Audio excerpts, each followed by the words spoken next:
Right now, a planet exists in our solar system where the sun rises, stops in the sky, reverses direction, and sets back where it came from before rising again. On this world, temperatures swing by over 1,000 degrees between noon and midnight.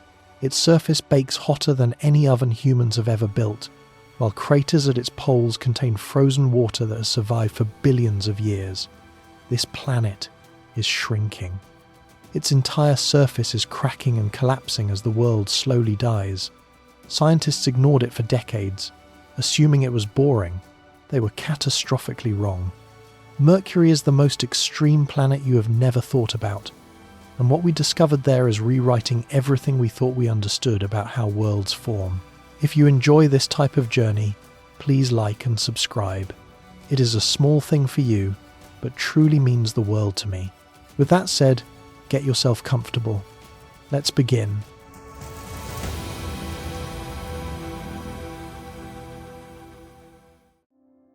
Mercury orbits so close to the Sun that standing on its surface would expose you to radiation levels capable of causing severe biological harm within minutes. The solar disk does not appear as the familiar yellow circle you see from Earth. From Mercury's surface, the Sun looms 3 times larger in diameter, not slightly bigger, not noticeably expanded. 3 times the width, filling an area of sky 9 times greater than what Earth observers experience. The star that gives life to our world becomes a wall of nuclear fire stretching across the Mercurian horizon like an angry god demanding attention. This proximity creates temperatures that shatter every intuition about planetary environments. The daytime surface of Mercury reaches 430 degrees Celsius. To understand what that number means, consider that lead melts at 327 degrees Celsius. Zinc liquefies at 419 degrees.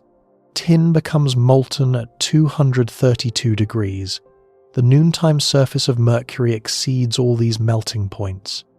Spacecraft components designed to survive the crushing atmosphere of Venus would fail catastrophically on Mercury's sunlit hemisphere. The ground itself glows with absorbed thermal energy, radiating heat back into the vacuum of space because Mercury possesses almost no atmosphere to trap or redistribute that energy. But here is where Mercury becomes genuinely alien. When night falls on this scorched world, temperatures plummet to negative 180 degrees Celsius.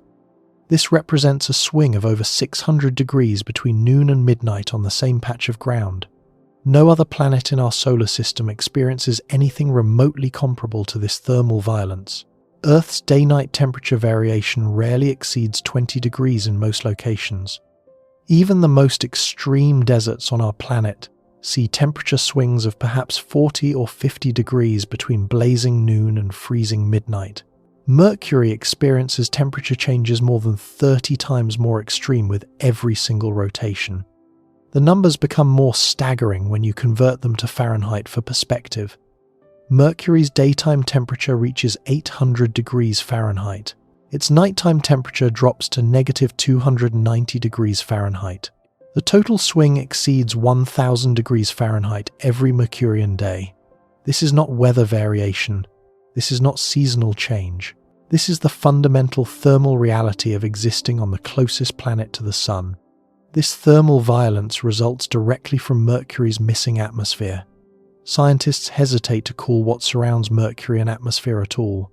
The planet possesses what researchers term an exosphere, rather than a true gaseous envelope.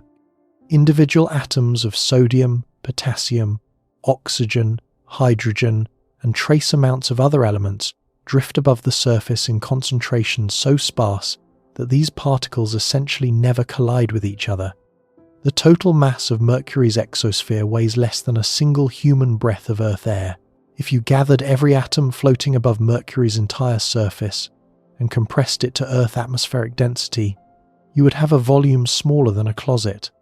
Without atmospheric insulation, the surface responds immediately and completely to solar exposure.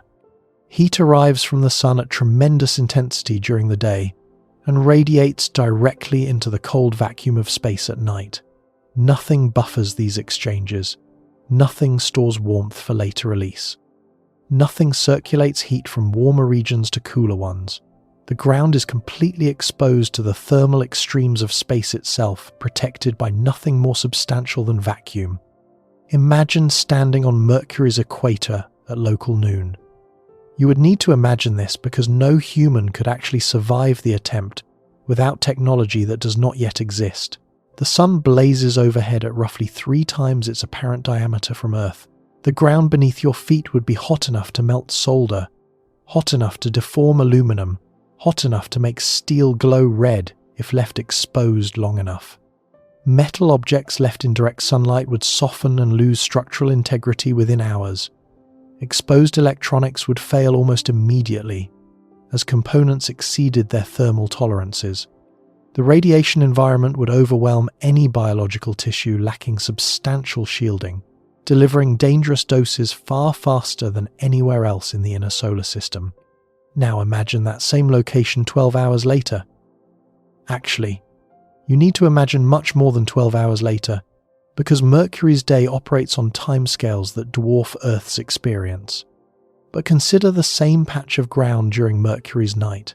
The temperature has dropped by more than 600 degrees Celsius. The same surface that was melting common metals now sits colder than anywhere on Earth has ever been since our planet formed. Colder than Antarctica in the depths of polar winter. Colder than the darkest Siberian night ever recorded. Colder than any natural temperature human beings have experienced without technological protection.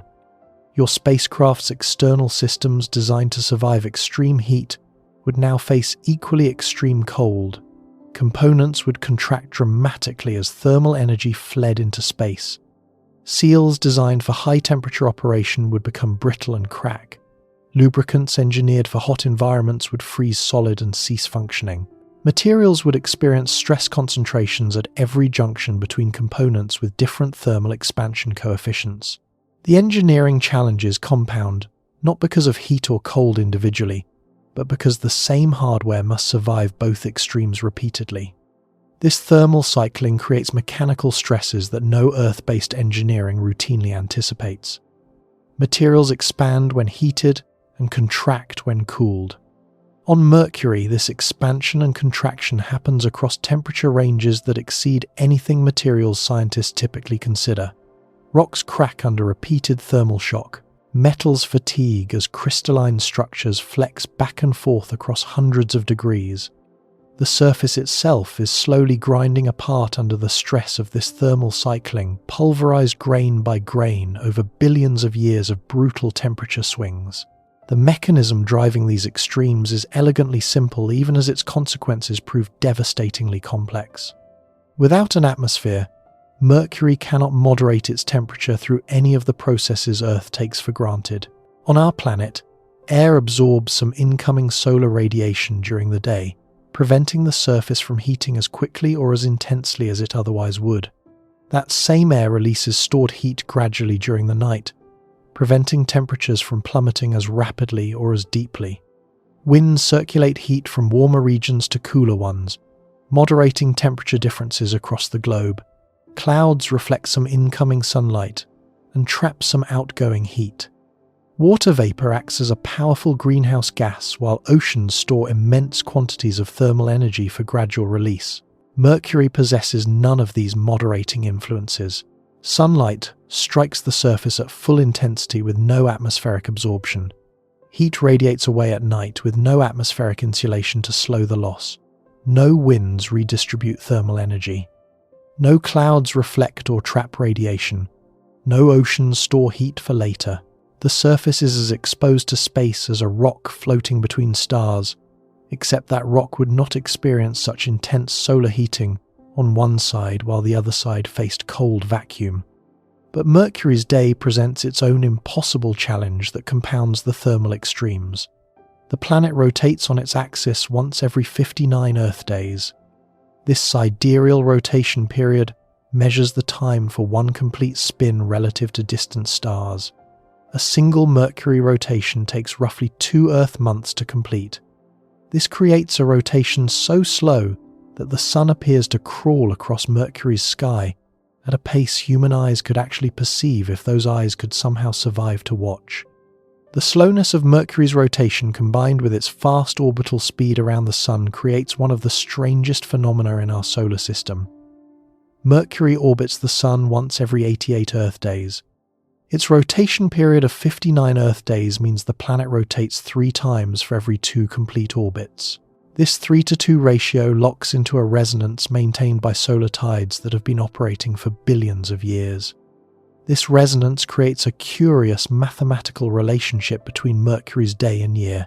A solar day on Mercury, measured from one sunrise to the next sunrise at a fixed location, lasts approximately 176 Earth days. This is not a typographical error. Nearly 6 Earth months pass between consecutive sunrises at any given point on Mercury's surface. The day is actually longer than the year. Mercury completes 2 full orbits around the Sun during a single solar day on its surface. This seeming paradox resolves when distinguishing between solar days and sidereal days. A sidereal day measures the time for one complete rotation relative to distant stars. Mercury's sidereal day lasts 59 Earth days, shorter than its 88-day year. But because Mercury also moves around the Sun during this rotation, the Sun's apparent position in the sky changes due to orbital motion as well as rotation. It takes longer for the Sun to return to the same overhead position than for the planet to complete one rotation, because the planet has also moved partway around the Sun during that rotation. The Sun moves across Earth's sky at roughly 15 degrees per hour, completing its journey from horizon to horizon in approximately 12 hours depending on your latitude and the season. On Mercury, the Sun moves across the sky so slowly that you could sit and watch its position change over the course of hours. The journey from sunrise to sunset would take approximately 88 Earth days. The Sun would hang near the horizon for weeks. It would climb toward noon over the course of a month. It would descend toward the opposite horizon over another month. And then the long night would begin, lasting another 88 Earth days before dawn returned. But the relationship between Mercury's rotation and its orbit creates something even stranger than slow solar motion. At certain locations on Mercury's surface, the Sun rises in the east as expected. It climbs partway into the sky over the course of days, then it stops, then it reverses direction. Then it sets back below the eastern horizon from which it emerged. Then it rises again, climbing higher this time, finally committing to crossing the sky and bringing the full fury of Mercurian noon. This double sunrise occurs because Mercury orbits the Sun faster than it rotates on its axis during certain portions of its year. Mercury's orbit is not circular but elliptical, bringing it significantly closer to the Sun at some points than others.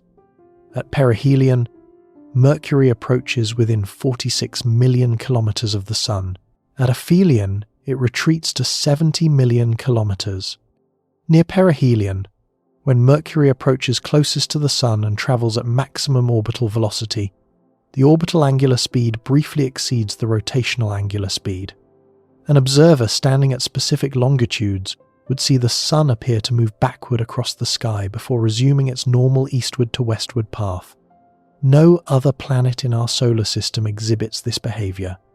Earth's rotation dominates its orbital motion so completely that the Sun always moves in the same direction across our sky without exception. On Venus, which rotates extremely slowly and in the opposite direction from its orbit, the Sun rises in the west and sets in the east, but it never reverses direction. Only Mercury combines the right rotation rate, orbital period, and orbital eccentricity to produce apparent solar retrograde motion as seen from the surface. Picture yourself standing on Mercury's surface watching this unfold. You would need a suit capable of surviving temperatures that would melt lead and radiation levels that would harm unshielded tissue quickly. But imagine you possessed such technology. Dawn breaks on the eastern horizon. The solar disk, enormous and blazing white-hot, climbs slowly into the sky. Hours pass. Days pass. The Sun rises higher, moving at a pace your eyes can barely perceive moment to moment but clearly track over the course of a morning lasting weeks. Then something impossible happens. The Sun slows, it stops, It begins sliding backward toward the horizon from which it emerged. It sets. Dawn reverses itself. Day becomes night again briefly. The stars reappear. The temperature begins dropping from lethal heat toward merely dangerous warmth. Then the sun rises once more, climbing higher this time, finally committing to its journey across the heavens. This phenomenon sounds like mythology. Ancient cultures invented stories about the sun changing direction in the sky. The Egyptians told tales of celestial reversals. The Greeks imagined Helios losing control of his chariot. These stories were impossible on Earth, but represented imaginative attempts to conceive of cosmic disruption. Mercury actually experiences what those myths described. The sun genuinely reverses direction in Mercury's sky. The double sunrise also means that some locations on Mercury experience 2 dawns and 2 dusks during a single Mercurian solar day. The thermal implications compound the already extreme temperature cycling. Areas that experience this phenomenon undergo additional heating and cooling cycles beyond the standard day-night transition. The sun rises and heats the surface. Then it sets and the surface begins cooling. Then it rises again and heating resumes at even greater intensity. The thermal stress on surface materials in these regions exceeds what other Mercurian regions experience. Mercury's proximity to the sun also exposes it to the most intense solar wind bombardment of any planet. The solar wind consists of charged particles streaming outward from the sun at speeds exceeding 400 kilometers per second. This continuous flow of protons, electrons, and heavier ions represents the sun's outer atmosphere escaping into space. Earth's magnetic field deflects most of these particles around our planet, protecting our surface and atmosphere from direct bombardment. Mercury has a magnetic field, but its protective capability falls far short of Earth's shielding. Solar wind particles constantly strike Mercury's surface. This bombardment sputters atoms off rocks through physical impact, contributing to the sparse exosphere that clings weakly to the planet. The process essentially erodes Mercury at the atomic level. The sun is gradually stripping the planet of surface material, atom by atom, over billions of years of continuous bombardment. The rate of this erosion is slow by human standards, but significant over cosmic timescales. Scientists estimate that solar wind sputtering removes roughly 1 meter of surface material every billion years. Over the 4.5 billion years since Mercury formed, this process has stripped away several meters of original surface rock, continuously exposing fresh material to the relentless particle bombardment. The particle radiation environment near Mercury also creates hazards for spacecraft that no mission to the outer solar system faces in quite the same way. Probes visiting Jupiter must contend with intense radiation belts around that giant planet. Missions to Saturn and beyond face cosmic ray exposure during long cruise phases. But missions to Mercury face the raw output of the Sun itself at close range. The star that makes life possible on Earth becomes a deadly radiation source for any hardware venturing too close. Electronics for Mercury missions must be radiation hardened to levels exceeding most space mission requirements. Sensitive detectors and instruments require shielding that adds mass and complexity. Computer systems must be designed to survive periodic upsets from energetic particle impacts that would crash less robust hardware. The engineering challenges of Mercury missions begin with simply keeping spacecraft alive in an environment determined to destroy them. Thermal protection for Mercury spacecraft requires innovation beyond anything used elsewhere in the solar system.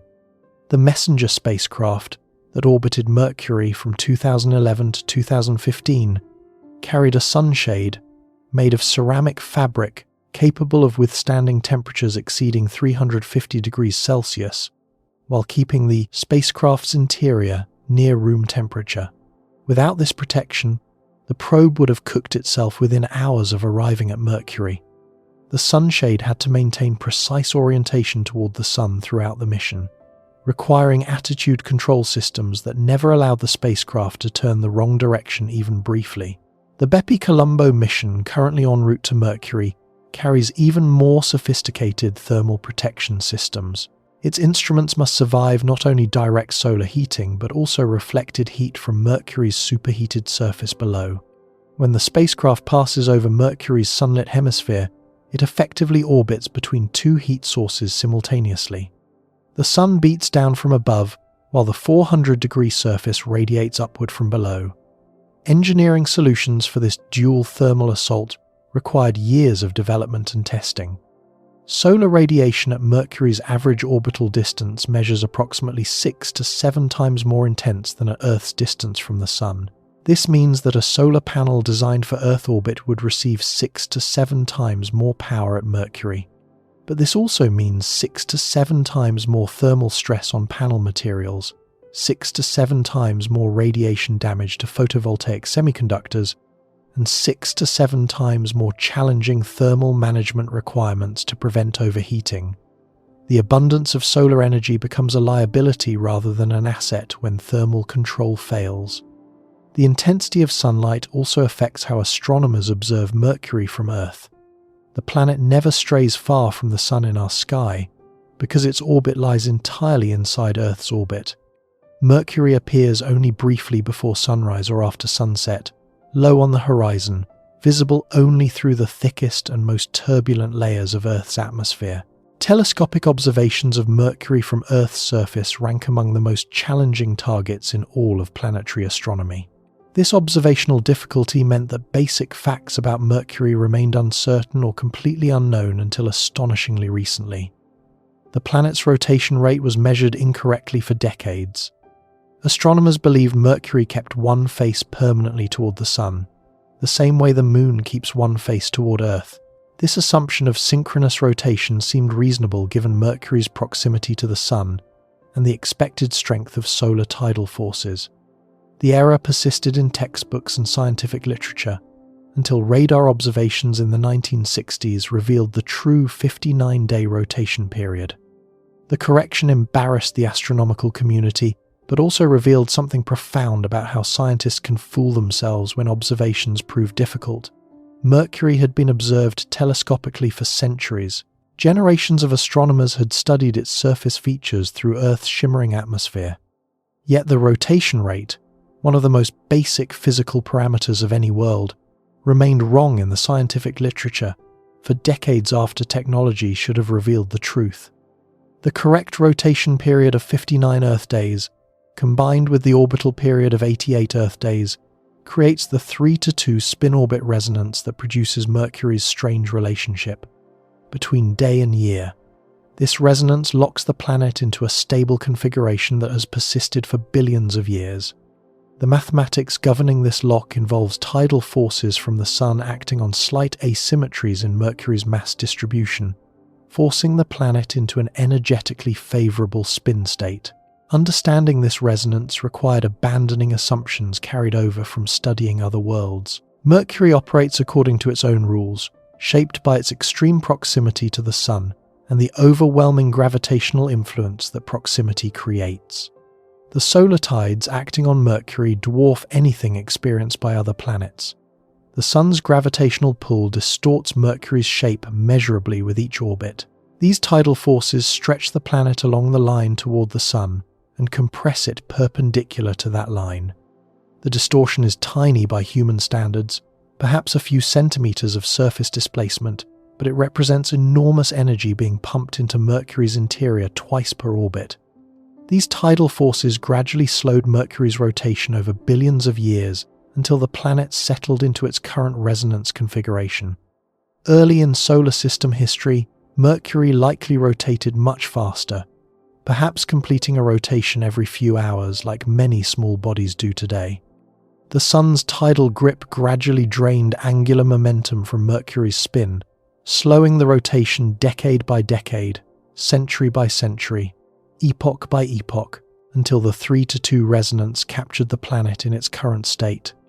Mercury's elliptical orbit amplifies these tidal effects compared to what a circular orbit would produce. The variation in distance from perihelion to aphelion creates varying tidal forces throughout each orbit.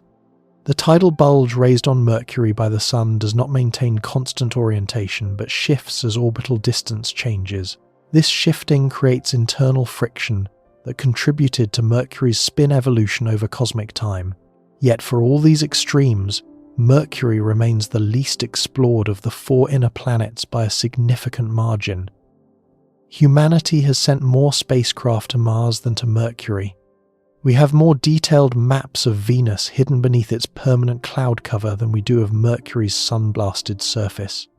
This neglect stems partly from the tremendous difficulty of reaching Mercury, and partly from historical assumptions about what such a small, sun-scorched world could teach us. Scientists once dismissed Mercury as geologically uninteresting. A small, airless world baked by the sun seemed unlikely to harbour scientific surprises worth the cost and difficulty of exploration. The Moon appeared similar in many ways, and lunar exploration had revealed an ancient surface largely frozen in time since the early solar system. Mercury seemed destined to offer the same story of ancient craters preserving a record of early bombardment with no subsequent geological activity worth studying. Every assumption proved incorrect. Every expectation failed. Every prediction based on analogy to the Moon missed the mark entirely. Mercury turned out to be one of the most geologically active and scientifically puzzling worlds in our entire solar system. Its internal structure defies every model of planetary formation developed from studying Earth, Venus, and Mars. Its surface records catastrophic events that reshaped the entire planet billions of years ago. Its continued geological evolution challenges everything scientists thought they understood about how rocky worlds cool and evolve over cosmic time. The extreme environment of Mercury's surface represents only the beginning of mysteries that extend all the way down to the planet's core. Slice Mercury open with an imaginary knife, and you would discover something that violates everything planetary scientists thought they understood about how worlds form. The planet's iron core occupies roughly 83% of its total radius. This proportion has no parallel anywhere else in our solar system. Earth's metallic core extends only 55% of our planet's radius. Mars possesses a core measuring roughly 50% of its radius. Venus, our near twin in size, maintains similar proportions to Earth. Mercury stands alone as a world dominated by metal to a degree that standard formation models cannot explain. To visualize what this means, imagine Mercury as a peach. On Earth, the pit would be modest relative to the fruit surrounding it. On Mercury, the pit would be so enormous that only the thinnest layer of flesh would remain. The rocky mantle and crust that dominate other terrestrial planets represent merely a thin shell wrapped around an iron ball that constitutes the overwhelming majority of the planet's volume. Mercury is essentially a giant sphere of iron with a rocky coating. The core extends approximately 2,020 kilometers outward from the planet's center, leaving only about 420 kilometers of rocky material above it. This iron heart contains roughly 70% of the planet's total mass, concentrated in its deep interior. The proportions are so extreme that if you could somehow remove Mercury's thin rocky shell, the remaining iron ball would still be larger than Earth's entire core. When planets form from the disk of gas and dust surrounding a young star, heavier elements like iron naturally concentrate toward the center, while lighter silicate rocks form the outer layers. Gravity pulls denser materials inward during the accretion process that builds planets from countless smaller bodies. This differentiation process occurred on every rocky world in our solar system, but the amount of iron in a planet should correlate roughly with the total amount of rock. The proportions observed elsewhere in our solar system reflect the abundances of elements in the original protoplanetary disk from which all the planets formed. Mercury breaks this pattern catastrophically.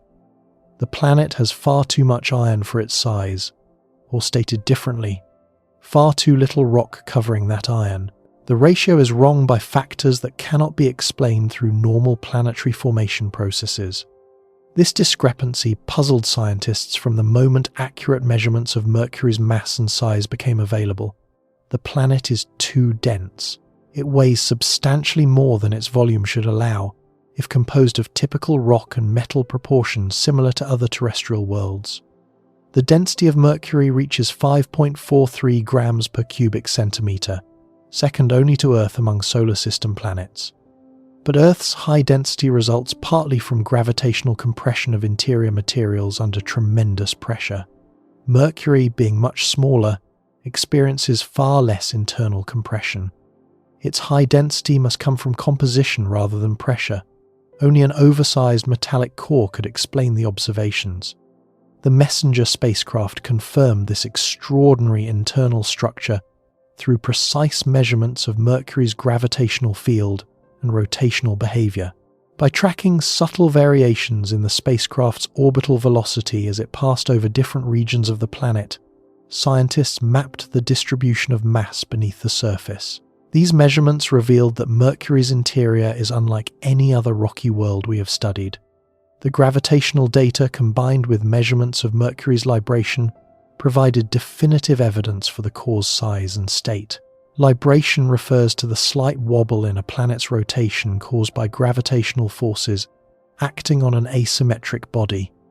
Mercury's libration amplitude depends on how mass is distributed between a liquid outer core and any solid inner core. The observed libration proved too large to be consistent with a fully solid interior. Part of Mercury's enormous core must remain liquid even today, 4.5 billion years after the planet formed. Three competing hypotheses attempt to explain Mercury's core problem. Each proposes a different mechanism for producing the anomalous ion enrichment. None has been definitively proven despite decades of investigation. The question of how Mercury became the iron planet remains one of the outstanding mysteries in planetary science. The first hypothesis suggests Mercury formed with a normal core-to-mantle ratio similar to other terrestrial planets, but subsequently lost most of its outer rocky layers through a catastrophic giant impact early in the solar system. History. A massive collision with another planetary body could have blasted away the lighter silicate material while leaving the dense iron core relatively intact. The impactor would have delivered enough energy to vaporize and eject enormous quantities of rock into space, while the metallic core, being denser and more gravitationally bound, would have largely survived. This scenario echoes the giant impact believed to have formed Earth's moon approximately 4.5 billion years ago. In that event, a Mars-sized body struck the early Earth, ejecting material that eventually coalesced into our lunar companion. The impact that stripped Mercury's mantle would have been even more catastrophic, removing a larger fraction of the planet's original mass and fundamentally altering its composition forever. Evidence supporting this impact hypothesis comes from Mercury's heavily cratered surface and the documented violence that characterized the early solar system. During the period called the Late Heavy Bombardment, roughly 4 billion years ago, massive objects regularly struck the inner planets. The Moon preserves abundant evidence of this bombardment in its ancient cratered highlands. Mars shows similar scars. Venus and Earth have erased most evidence through geological activity, but they surely experienced comparable punishment. A collision large enough to strip Mercury's mantle would have been catastrophic but not impossible during this era of cosmic violence. The impact hypothesis makes specific predictions about Mercury's surface composition that can be tested through spacecraft observations. If the mantle was stripped away, the remaining surface rocks should show chemical signatures consistent with deep mantle material that was originally buried far beneath the surface. The rocks we see today would represent what was once Mercury's deep interior, exposed by the removal of overlying layers. Some messenger observations support this prediction, while others complicate the picture. The evidence remains frustratingly ambiguous. Computer simulations of giant impacts have explored whether such collisions could actually produce the observed core-to-mantle ratio. These simulations show that impacts can indeed strip mantle material preferentially while leaving cores relatively intact. However, the specific conditions required to produce Mercury's extreme ion enrichment involve fine-tuned impact parameters that may be statistically unlikely. The simulations do not rule out the impact hypothesis, but they do not strongly support it either. The second hypothesis proposes that the intense heat near the young sun vaporized lighter elements during Mercury's formation, preventing them from being incorporated into the growing planet. Rocky silicate compounds would have evaporated more easily than metallic iron in the extreme temperatures that existed close to the infant star. Mercury would have assembled from material preferentially enriched in heavy metals and depleted in lighter rocks simply because those lighter compounds could not survive in solid or liquid form in that environment. This thermal model explains the iron enrichment without requiring any specific catastrophic event after the planet formed. It suggests Mercury was born different from other planets due to its unique location in the hottest zone of the protoplanetary disk, where conditions favoured metal accumulation over silicate accumulation. The high temperatures near the young sun would have created a compositional gradient in the disk, with more refractory iron-rich material dominating close to the star, while volatile-rich silicates accumulated farther out. The thermal hypothesis also makes testable predictions. If high temperatures drove off lighter elements during formation, Mercury's surface rocks should show depletion in volatile compounds that evaporate easily. Elements like sulfur, potassium, sodium, and chlorine should be scarce because they would have been lost to space before Mercury could incorporate them. Messenger measurements detected surprisingly high abundances of some volatile elements, including sulfur and potassium, which complicates simple versions of this hypothesis. Perhaps the thermal processing was less complete than models suggest, or perhaps volatile-rich material was delivered to Mercury after the main formation phase ended through later impacts. The third hypothesis inverts the problem entirely. Perhaps Mercury did not lose mantle material through impacts. Perhaps it never had as much rocky mantle to begin with. Variations in the composition of the original protoplanetary disk might have created regions enriched in iron relative to silicates. Mercury would have formed from this iron-rich material, growing with an oversized core as a natural consequence of local conditions in its formation zone, rather than through later processing. This compositional hypothesis suggests the protoplanetary disk was not homogeneous, but contained significant variations in element abundances at different distances from the Sun. Mercury formed from a pocket of iron-enriched material that happened to exist in the innermost region of the disk. The oversized core reflects initial conditions rather than subsequent evolution. Testing this hypothesis proves difficult because it requires understanding the detailed composition of the protoplanetary disk that no longer exists. Computer simulations can model disk evolution and predict compositional variations, but these models contain many uncertainties. Observations of protoplanetary disks around other young stars provide some constraints, but each disk may be unique. The compositional hypothesis remains viable but unproven. Each hypothesis makes different predictions about Mercury's detailed surface composition, interior structure, and geological history. The Messenger mission collected extensive data, attempting to distinguish between these scenarios, but results remained frustratingly inconclusive. Different measurements supported different hypotheses. No single model explained all observations satisfactorily. Bepi Colombo, currently traveling toward Mercury, carries instruments designed to make measurements with precision exceeding Messenger's capabilities. These observations may finally provide enough evidence to determine how Mercury acquired its extraordinary iron heart. Or they may reveal additional complications that force scientists to develop entirely new hypotheses. The mystery that has puzzled planetary scientists for decades may soon be resolved, or it may deepen further. Whatever process created the oversized core also created a planet that continues evolving in ways visible from orbit.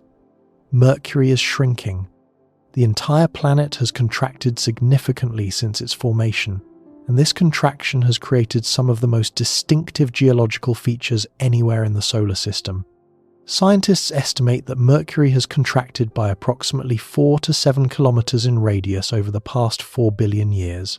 Some recent studies analyzing the full population of tectonic features suggest the total contraction may reach as high as 14 kilometers. This shrinkage might sound modest until you consider the consequences for a planetary surface that cannot simply compress smoothly. The solid outer crust of Mercury cannot shrink like plastic or rubber. Rock is rigid. When the interior contracts and the crust must accommodate a smaller surface area, something has to give. What gives is the crust itself. Mercury's surface has cracked, buckled, and folded as the planet shrank beneath it. The geological features produced by this contraction extend across the entire planet without exception, visible in spacecraft images as enormous scarps called roops that stretch for hundreds of kilometers across the landscape. These cliff faces reach heights exceeding 2 kilometers in some locations. Imagine standing at the base of a wall of rock towering more than 6,000 feet above you, extending beyond the horizon in both directions. These are not erosional features carved by water or wind. Mercury has neither. These cliffs formed as the planet's crust broke along fault lines, and one side rode up over the other, thrust upward by the relentless compression of a shrinking world. The mechanism driving this shrinkage involves Mercury's cooling core. Despite 4.5 billion years of existence, Mercury's interior still retains significant heat from its formation. This primordial heat slowly leaks into space through the rocky mantle and crust. As the interior loses thermal energy, it contracts. Hot materials occupy more volume than cold materials of the same mass. Cooling means shrinking. The outer crust cooled and solidified long ago, becoming rigid early in Mercury's history. But the interior continues cooling even today, losing heat gradually through conduction across billions of years. As the interior contracts, the rigid crust must accommodate the reduced volume beneath it. The surface area of a sphere depends on its radius. A smaller radius means less surface area. The crust suddenly has too much material for the space available. Picture slowly deflating a balloon covered with a layer of dried mud. The mud coating cannot compress or stretch significantly. As the balloon shrinks, the mud must crack and buckle to fit the smaller surface beneath it. Mercury's entire outer shell is cracking and folding as the interior beneath it contracts, producing the thrust faults and lobate scarps that Messenger mapped across the planet. The magnitude of this shrinkage surprised planetary scientists when early measurements became available. Even the conservative estimate of 4 kilometers of radial contraction produces enormous changes in surface area that the crust must accommodate through deformation. The circumference of Mercury has decreased by tens of kilometers. The surface area has shrunk by hundreds of thousands of square kilometers. All of this lost area had to be absorbed by faulting and folding of the rigid crust. The resulting scarps crisscross the entire planet without exception. Some extend for more than 500 kilometers in length, comparable to the distance from Los Angeles to San Francisco. Many cut through ancient impact craters, demonstrating that the scarps formed after those craters were created. The faulting continued long after the period of heavy bombardment that created most of Mercury's craters ended approximately 3.8 billion years ago. Messenger's global mapping revealed that lobate scarps occur at all latitudes and longitudes across Mercury's surface. This distribution confirms that contraction affected the entire planet uniformly, rather than concentrating in specific regions. The pattern indicates global cooling and shrinkage, rather than localized tectonic processes. Mercury is shrinking everywhere at once. Perhaps most remarkably, some lobate scarps appear geologically young. Their crisp edges and fresh appearance suggest formation within the past few 100 million years, possibly continuing into the present day. Small craters that would accumulate on any ancient surface through ongoing micrometeorite bombardment are scarce on these young-appearing scarps. The crispness of fault traces indicates minimal degradation since formation. Mercury may still be actively shrinking today. Its surface may still be cracking under the stress of continued core cooling. The geological activity that scientists assumed had ended billions of years ago might be ongoing even as spacecraft orbit overhead collecting data. This possibility transforms Mercury from a frozen relic of the early solar system into a dynamic world still evolving in measurable ways. Small graben structures discovered by Messenger provide additional evidence for recent geological activity. Graben are troughs formed when the crust extends and blocks drop downward between parallel faults. On Mercury, small graben occur on the floors of impact craters, suggesting that local extension accompanied global contraction. These features appear fresh and unmodified, consistent with formation in geologically recent times. This ongoing contraction has profound implications for Mercury's internal state. A cooling and contracting core should theoretically lose its ability to generate a magnetic field, yet Mercury possesses one. The magnetic field of Mercury ranks among the most puzzling features of any planet in our solar system. Its mere existence challenges understanding of how small rocky worlds behave over cosmic time. Magnetic fields in rocky planets arise from convection currents in liquid metallic cores. Earth's magnetic field results from motion in our liquid outer core, driven by heat escaping from the solid inner core into the overlying mantle. This process, called the geodynamo, requires temperature differences large enough to sustain convective overturn of conducting liquid metal. The moving conducting fluid generates electric currents, and those currents produce magnetic fields through basic electromagnetic principles. Small planets should cool quickly. Their smaller volumes produce less primordial heat relative to their surface areas. A smaller planet has more surface area per unit volume, through which heat can escape.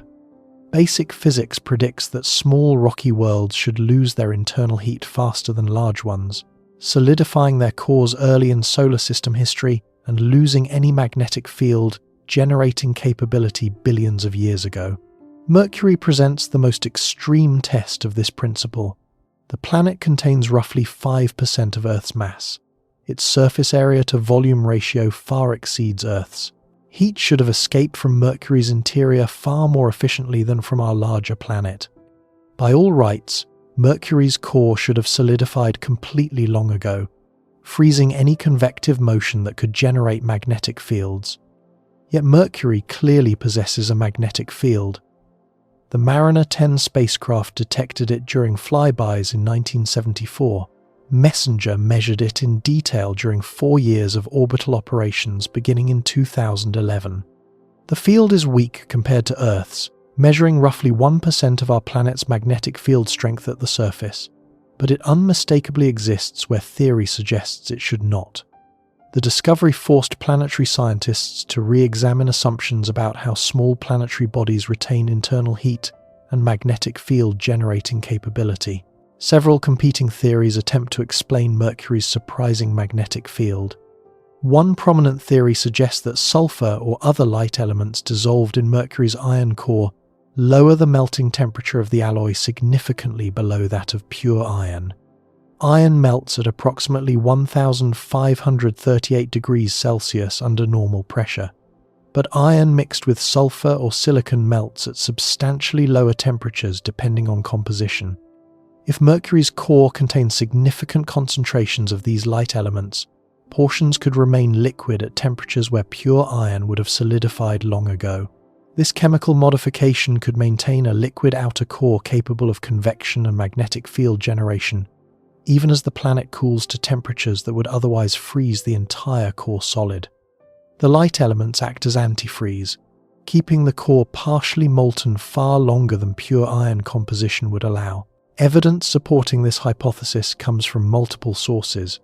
Theoretical models of Mercury's formation in the inner solar system suggest the planet could have incorporated significant sulfur into its core during accretion.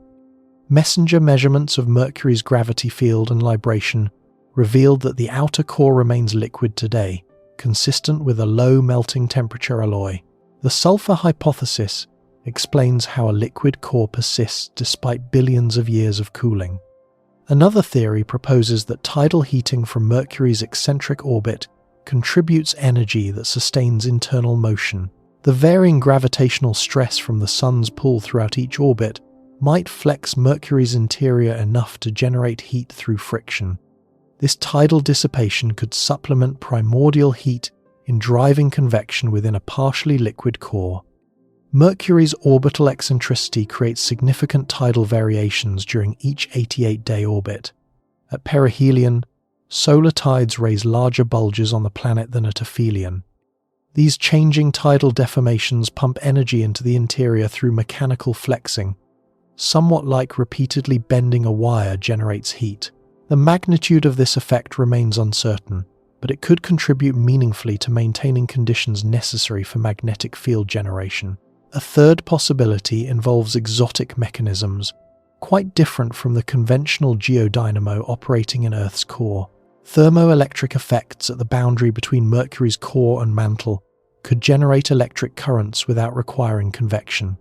Temperature differences across this boundary, combined with compositional variations between core metal and mantle rock, could drive current flow through basic thermoelectric principles, similar to those exploited in thermocouples for temperature measurement. This exotic mechanism would represent an entirely new type of planetary magnetic field generation never before identified. The MESSENGER mission measured Mercury's magnetic field with enough precision to constrain some theoretical models while failing to conclusively identify the generation mechanism. The field shows peculiar asymmetries that suggest complex internal structure rather than simple dipole geometry. The magnetic North Pole does not align with the geographic North Pole, but is offset significantly toward the north by several hundred kilometers. The field is stronger in the northern hemisphere than the southern hemisphere by measurable amounts. These asymmetries complicate simple geodynamo models that predict symmetric dipole fields centered on the planet's rotation axis. Something unusual is happening inside Mercury that produces this lopsided magnetic configuration. Understanding what that something is requires additional observations that Bepi Colombo may provide when it enters orbit in late 2025. Mercury's magnetic field, though weak by Earth standards, provides partial protection from the intense solar wind bombarding the planet. The field creates a magnetosphere around Mercury, a region of space where the planetary magnetic field dominates over the interplanetary magnetic field carried by the solar wind. Charged particles encounter this magnetic obstacle and are deflected around the planet rather than striking the surface directly. But Mercury's magnetosphere is tiny compared to Earth's enormous magnetic cocoon. The intense solar wind pressure at Mercury's orbital distance compresses the magnetosphere to a fraction of the size it would achieve at greater distances from the Sun. On the day side facing the Sun, the magnetopause boundary where solar wind pressure balances magnetic pressure lies only about 1,000 to 2,000 kilometers above the surface. Earth's magnetopause stands off the solar wind at distances exceeding 60,000 kilometers. This compressed magnetosphere provides limited protection. Solar wind particles regularly reach Mercury's surface, despite the magnetic field. Particularly during solar storms that enhance the solar wind's pressure and intensity, the magnetosphere can be pushed down nearly to the surface itself, allowing direct bombardment of surface rocks across large regions. The magnetosphere breathes in and out as solar wind conditions vary, sometimes expanding slightly during quiet periods and contracting dramatically during storms. Beyond the magnetic mysteries, Mercury's surface preserves records of some of the most violent events ever to occur in our solar system. The planet bears scars of impact so powerful they nearly shattered the world entirely. The Caloris Basin dominates one hemisphere of Mercury as the largest well-preserved impact structure on the planet and one of the largest in the entire solar system. This enormous scar stretches 1,550 kilometers across, a diameter exceeding the distance from Los Angeles to Denver. The basin covers an area larger than the state of Texas, representing a wound in Mercury's surface that has persisted for approximately 3.9 billion years. The impact that created Caloris delivered energy almost beyond comprehension. The impacting body measured perhaps 100 kilometers in diameter, roughly the size of a small asteroid capable of causing global extinction events if it struck Earth today. This massive projectile struck Mercury at speeds measured in tens of kilometers per second, likely exceeding 30 kilometers per second, based on typical impact velocities in the inner solar system. The collision released energy equivalent to billions of nuclear weapons detonating simultaneously in a single location. The explosion excavated billions of cubic kilometers of rock from Mercury's surface, blasting material outward in all directions at velocities exceeding kilometers per second. Ejecta from the Caloris impact spread across a significant fraction of Mercury's surface, burying pre-existing terrain under layers of debris hundreds of meters thick at distances of thousands of kilometers from the impact site. The shock wave from the impact propagated through Mercury's interior as seismic waves traveling at kilometers per second through rock. These waves did not simply dissipate into the planet's bulk as they would in a larger world. Mercury is small enough that seismic energy from the calorous impact traveled completely through the planet and focused at the point directly opposite the impact site on the far side of the world. This antipodal point shows terrain unlike anything else on Mercury. Chaotic, jumbled, disrupted blocks of crust cover a region hundreds of kilometers across. Scientists call this the weird terrain, a technical term that captures the genuine confusion this landscape inspires. The focused seismic energy arriving from all directions simultaneously shattered the crust at this location, disrupting organized geological features into chaotic rubble. The calorous impact nearly destroyed Mercury entirely. Had the impact been slightly larger or traveling slightly faster, the collision might have shattered the planet into fragments that would have reaccumulated into a different configuration or dispersed through the inner solar system entirely.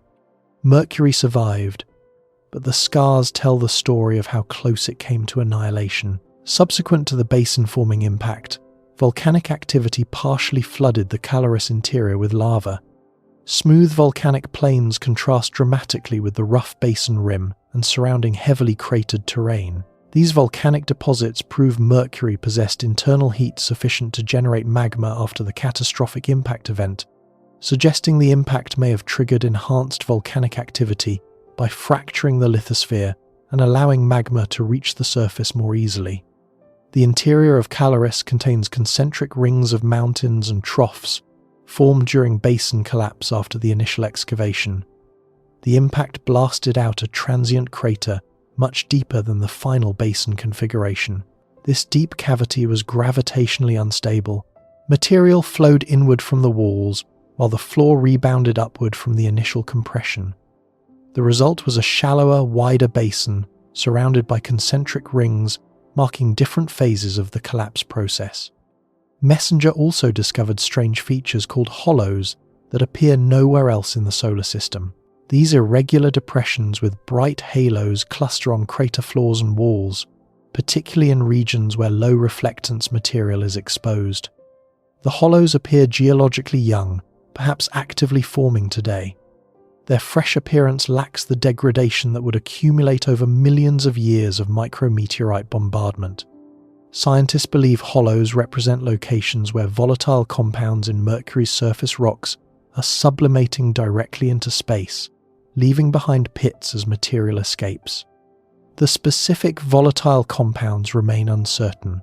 Sulfur compounds represent one candidate given Messenger's detection of high sulfur abundances on Mercury's surface. Chlorine salts represent another possibility. Whatever volatile is sublimating must be stable at Mercury's temperature for billions of years in some locations while actively escaping in others. The hollows may represent ongoing geological activity on Mercury's surface today. If volatile sublimation continues forming new hollows, Mercury's surface is actively evolving in ways that small, airless worlds were never expected to exhibit. The implications for understanding planetary evolution extend far beyond Mercury itself. Mercury demonstrates that even the smallest terrestrial world can maintain internal activity and surface processes for billions of years, far longer than simple thermal models predicted. The iron heart that challenges formation models also maintains a beating magnetic pulse that defies thermal evolution predictions. The shrinking surface continues cracking under stresses that should have dissipated long ago. The geological activity that should have frozen billions of years ago persists in forms both dramatic and subtle. Understanding Mercury requires abandoning assumptions developed from studying larger terrestrial worlds and recognizing that this small planet operates according to its own unique rules. Shaped by its extraordinary composition and extreme environment in ways that continue surprising scientists with every new observation. Mercury's path around the Sun traces an ellipse that wobbles. This wobble, invisible to casual observation but measurable with precise instruments, provided the first experimental confirmation of Albert Einstein's general theory of relativity. A tiny anomaly in the orbit of the innermost planet vindicated a revolutionary theory of gravity that reshaped human understanding of space, time, and the fundamental nature of reality itself. The wobble is called precession, Every planet's orbit precesses to some degree, meaning the orientation of the elliptical path slowly rotates around the Sun over time. Instead of retracing the same ellipse repeatedly like a train on fixed tracks, the orbit shifts slightly with each revolution.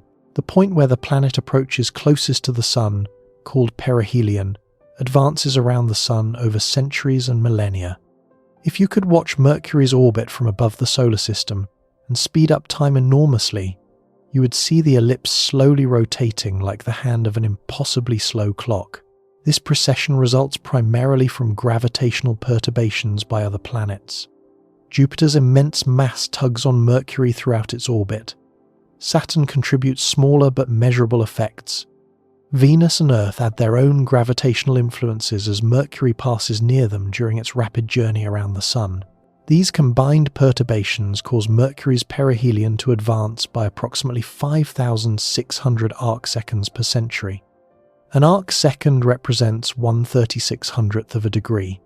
5,600 arcseconds equals roughly 1.5 degrees per century. Over 10,000 years, Mercury's perihelion completes about one full circuit around the Sun due to planetary perturbations alone. This precession was calculated with extraordinary precision by 19th century astronomers using Newtonian gravitational theory and measured positions of the planets accumulated over decades of painstaking observation. The calculations matched observations almost perfectly. Almost. A small discrepancy remained that resisted explanation for over 50 years, haunting astronomers who prided themselves on the precision of celestial mechanics. When astronomers subtracted all the calculated perturbations from the observed precession rate, 43 arcseconds per century remained unaccounted for. The orbit was precessing slightly faster than Newton's theory predicted. 43 arcseconds per century sounds trivially small. It represents less than 1/100th of a degree accumulated over 100 years. The total unexplained precession over an entire human lifetime would be imperceptible to naked eye observation. But the measurements were precise enough that this discrepancy exceeded observational uncertainties by a significant margin. Something was producing an additional precession that Newtonian physics could not explain. The most successful physical theory in history appeared to be failing at a subtle but measurable level. The unexplained 43 arcseconds haunted astronomers for decades after the discrepancy was first identified in the 1850s. Urbain Le Verrier, the brilliant French mathematician who had successfully predicted the existence of Neptune through its gravitational effects on Uranus, proposed that an undiscovered planet orbiting closer to the Sun than Mercury was responsible for the anomaly.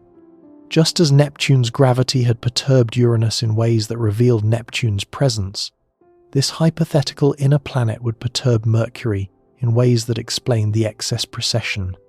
This hypothetical world was named Vulcan, after the Roman god of fire, an appropriate name for a planet supposedly orbiting in the blazing regions near the Sun. Astronomers searched for Vulcan with determination spanning multiple decades. The hunt became something of an obsession for some observers, who dedicated years to scanning the sky near the Sun during solar eclipses and planetary transits. Every search failed. No planet Vulcan existed despite extensive observations during total solar eclipses, when an inner planet might be visible against the darkened sky near the Sun. Some astronomers reported sightings that generated excitement in the scientific community, but follow-up observations could not confirm them. The supposed detections turned out to be stars, observational errors, or wishful thinking. The planet remained stubbornly absent from the inner solar system no matter how carefully or frequently astronomers looked. Other explanations proliferated as Vulcan repeatedly failed to materialize. Perhaps Newton's law of gravity required modification at small distances from massive objects. Perhaps the Sun possessed an equatorial bulge from its rotation that affected Mercury's orbit through its non-spherical gravitational field. Perhaps Mercury itself had unusual mass distribution creating the anomaly. Perhaps interplanetary dust near the Sun contributed gravitational effects. None of these proposals gained wide acceptance because none could be tested independently or applied successfully to explain other phenomena without creating new problems. The mystery persisted stubbornly until 1915, when Albert Einstein published his general theory of relativity.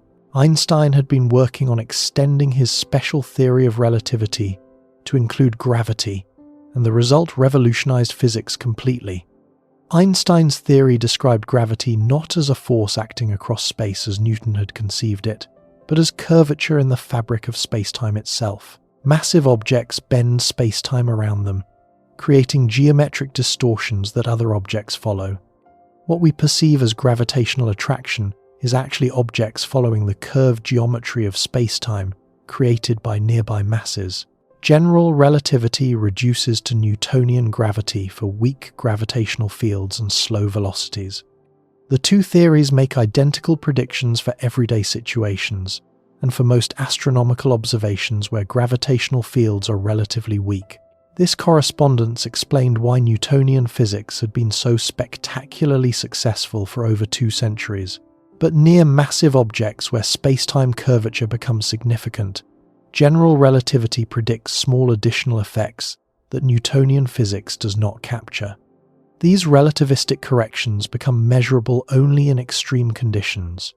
One such effect is additional orbital precession for planets orbiting close to massive stars. The curvature of spacetime near the Sun causes orbits to precess slightly faster than Newtonian gravity alone would predict. Einstein calculated the relativistic contribution to Mercury's precession using his new equations. The mathematics was complex and demanding, requiring careful application of tensor calculus to the curved spacetime geometry near the Sun. The answer emerged with startling precision. General relativity predicted an additional precession of 43 arcseconds per century, exactly matching the unexplained anomaly that had puzzled astronomers for over 50 years.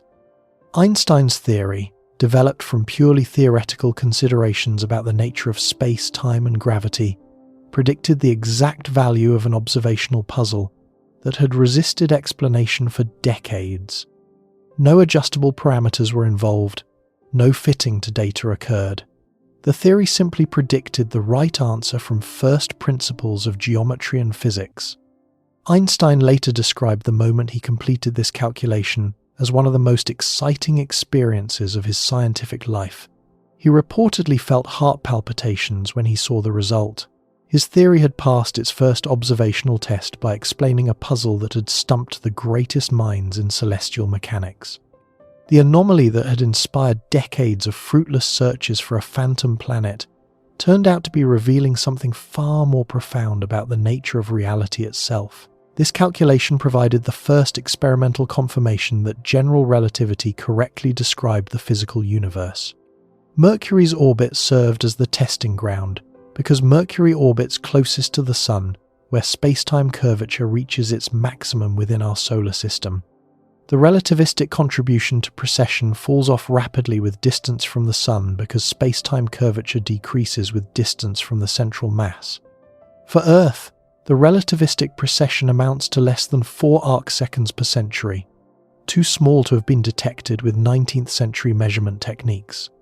Anyway, for Mercury, the effect was large enough to measure with available technology, but small enough to have remained mysterious until the correct theoretical framework emerged.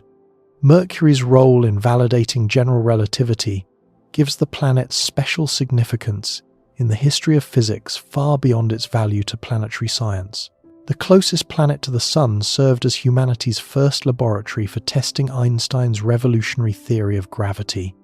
Every subsequent confirmation of general relativity, from the bending of starlight observed during the 1919 solar eclipse to the detection of gravitational waves a century later, traces its intellectual lineage back to Mercury's anomalous precession.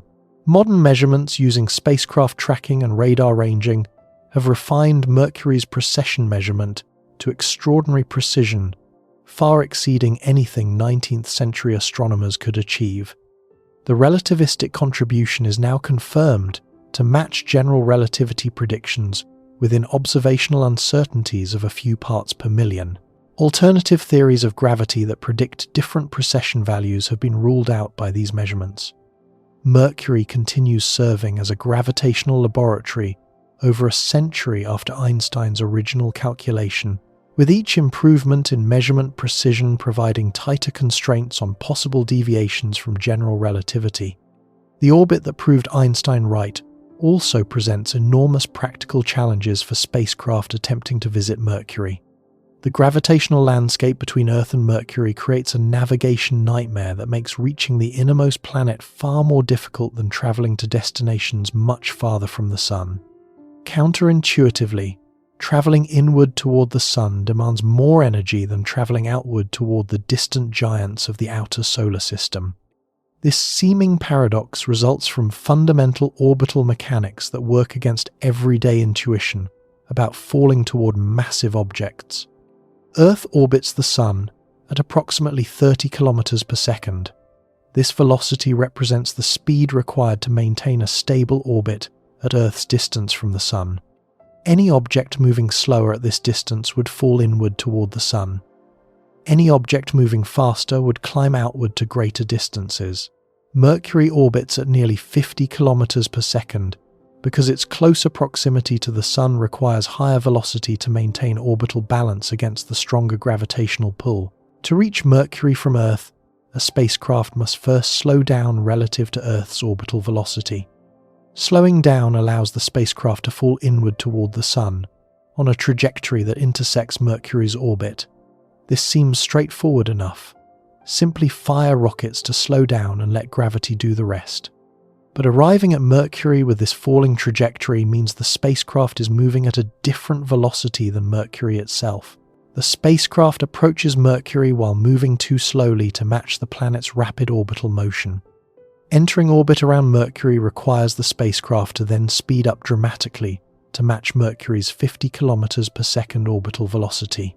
First, slow down to fall inward, then speed up to stop falling and match the target orbit. Both velocity changes require substantial amounts of rocket fuel. The total velocity change needed to travel from Earth orbit to Mercury orbit and enter a stable orbit around the planet exceeds that required to reach Jupiter or Saturn, despite Mercury being vastly closer to Earth in absolute distance. A direct flight to Mercury using chemical rockets would require such enormous amounts of fuel that the mission would be essentially impossible with current or foreseeable propulsion technology. The tyranny of the rocket equation makes direct flights to Mercury utterly impractical. Every kilogram of fuel needed to provide velocity change requires additional fuel to accelerate that fuel, which requires still more fuel to accelerate that additional fuel, creating an exponential relationship between velocity change and total mission mass that quickly becomes prohibitive. Every successful Mercury mission has therefore used gravity assists from other planets to reshape trajectories without consuming precious fuel.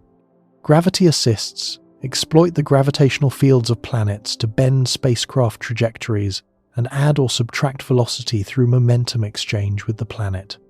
A spacecraft passing behind a planet relative to the planet's orbital motion gains velocity at the expense of infinitesimally slowing the planet. A spacecraft passing ahead of a planet loses velocity, transferring energy to the planet. The planet is so massive that its velocity change is utterly negligible, but the spacecraft's velocity change can be substantial. These gravity assists allow mission designers to construct complex trajectories that gradually reduce spacecraft velocity and lower the orbit toward Mercury over multiple planetary encounters spread across years. The process takes enormous patience, but requires far less fuel than direct approaches would demand. Mariner 10 became the first spacecraft to visit Mercury when it flew past the planet 3 times in 1974 and 1975. The mission used Venus for a gravity assist, passing behind that planet to bend its trajectory inward toward Mercury. This single Venus flyby shaped the path that carried Mariner 10 to humanity's first close encounters with the innermost planet. Mariner 10 returned the first detailed images of Mercury's surface, revealing a cratered landscape that superficially resembled Earth's moon but showed important differences upon closer examination.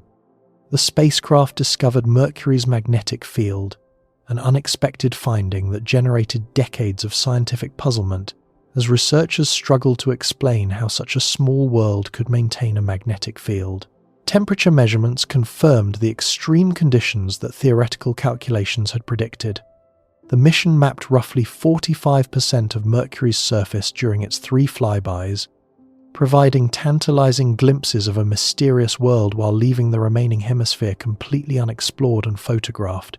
The spacecraft's orbit around the Sun following the gravity assists happened to create a resonance with Mercury's orbit. Mariner 10 returned to Mercury at regular intervals, allowing multiple flybys from a single spacecraft launch. This fortunate orbital geometry maximized science return from the mission. But eventually Mariner 10 exhausted its attitude control propellant and could no longer point its instruments or communicate effectively with Earth. The spacecraft fell silent and continues orbiting the Sun to this day as a derelict monument to humanity's first Mercury exploration. But Mariner 10 could not enter orbit around Mercury despite its multiple flybys.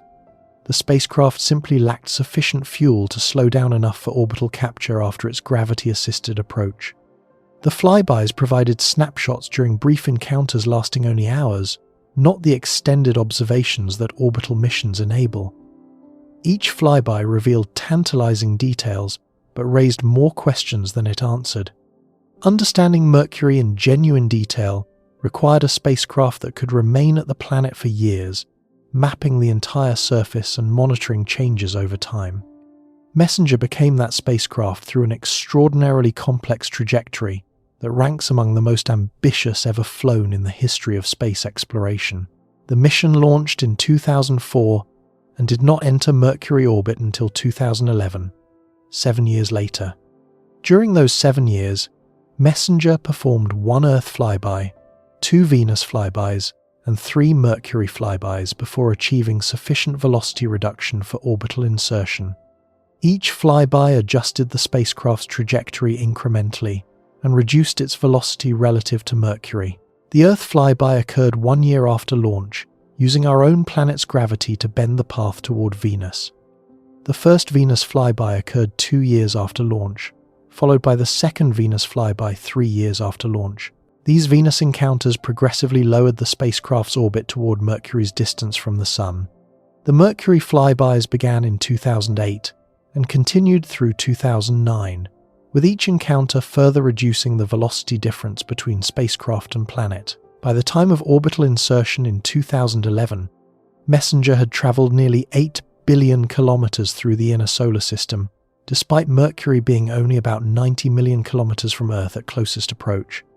The spacecraft had looped through the inner solar system repeatedly, using planetary gravity to gradually reshape its orbit into one compatible with Mercury orbital insertion. This convoluted path illustrates the extreme difficulty of reaching Mercury. A mission to Mars can launch and arrive within approximately 9 months using relatively direct trajectories. A mission to Mercury required 7 years of complex gravitational billiards among the inner planets, threading through a precise sequence of planetary encounters to arrive with the correct velocity. Each flyby had to occur at exactly the right time and place to set up the next encounter. Missing any single flyby would have cascaded into mission delays or outright failure. Messenger operated in Mercury orbit from 2011 until 2015, mapping the entire planet at resolutions far exceeding anything previously achieved. The spacecraft completed over 4,000 orbits of Mercury during its mission, each orbit providing new data about the planet's surface, interior, magnetic field, and tenuous exosphere.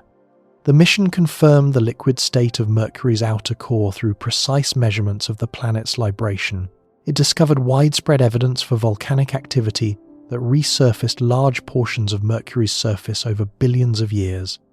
Volcanic plains cover more than 15% of the planet's surface area, demonstrating that internal heat drove geological processes far longer than Mercury's small size would suggest.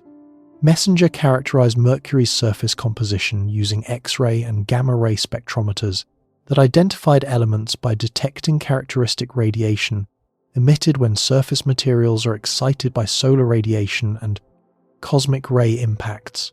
These measurements revealed unexpectedly high abundances of volatile elements, including sulfur, sodium, and potassium. The high volatile content complicated simple theories of Mercury's formation that predicted volatile depletion due to the planet's proximity to the young Sun. The spacecraft also mapped Mercury's gravitational field in unprecedented detail by tracking subtle variations in its orbital velocity as it passed over regions of varying density beneath the surface. These gravity measurements constrained models of Mercury's interior structure and confirmed the enormous size of the iron core. After 4 years of orbital operations that far exceeded the originally planned 1-year mission duration, Messenger exhausted its fuel supply in 2015. Without propellant to maintain its orbit against perturbations from the Sun's gravity and radiation pressure, the spacecraft spiraled inward and ultimately crashed into Mercury's surface on April 30th of that year. The impact created a new crater roughly 16 meters in diameter, adding one more small scar to Mercury's heavily cratered surface. Messenger had become part of the world it studied. Bepi Colombo now continues the exploration that Mariner 10 began and Messenger advanced. This joint mission between the European Space Agency and the Japan Aerospace Exploration Agency launched in October 2018 and will reach Mercury orbit in late 2025. The 7-year cruise phase includes 1 Earth flyby, 2 Venus flybys, and 6 Mercury flybys, before orbital insertion becomes possible. The extended cruise demonstrates that reaching Mercury remains extraordinarily difficult, even with modern technology and decades of mission design experience.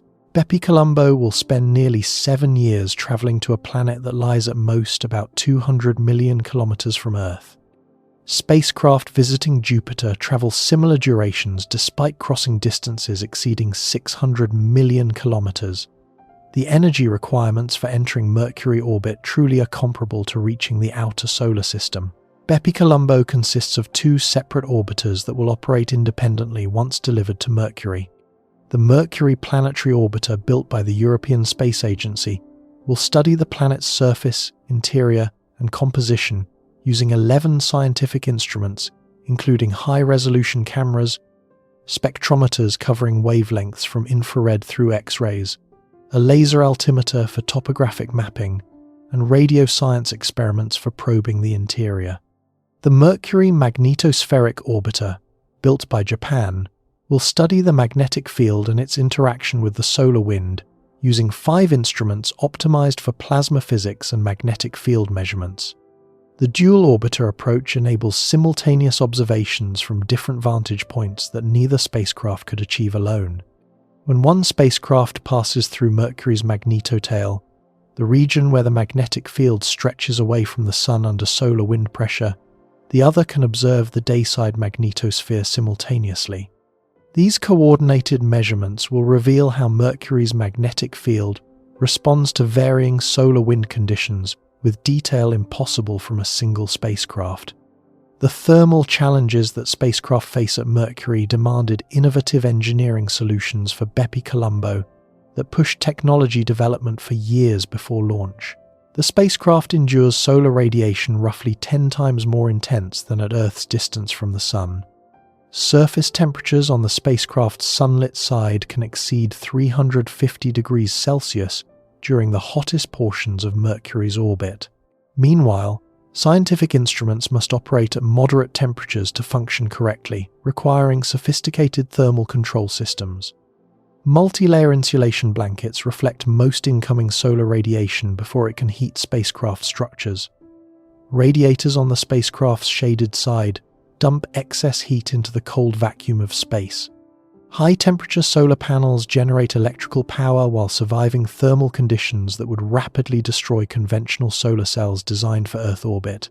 Every external component underwent extensive testing in thermal vacuum chambers that simulated Mercury's brutal environment.